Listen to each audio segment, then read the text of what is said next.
Bali, nagpatuka nga tayo ngayon ng sabay-sabay mga benjulop. Ayan yan, nagpainom. Nirelax natin mga ibon natin mga benjulop. Di natin sila pinaluplay. Dahil mamaya iloload natin sila. And so, lupaw, busy na nga po ang training bukas mga benjulop. Good luck sa atin mga benjulop at sa mga maglo-load. Sana makauwi mga ibon natin. So, yan yan panahon ngayon. Makulimlim pero walang ambon at ulan mga benjulop. Sana magtuloy-tuloy ito mamaya hanggang bukas para ang training ay hindi ulit ibaba mga benjulop. Alright. So yan, ubos simot ang patuka mga benjulop.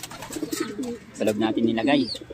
Kasi pag doon edition kasi nangyari pag nasa labas. So yung iba hindi nakakatuka kaya naglalagay tayo ng 2 beses. So ano tayo, maksaya tayo sa patuka mga kabenjulop. So kaya ganyan ang ginawa natin. Alright, good luck sa atin bukas mga benjulop. Training Lupaw, Nueva Ecija. So loload natin ito mamaya. Okay, kita kits mga timbangla. Alright, thank you.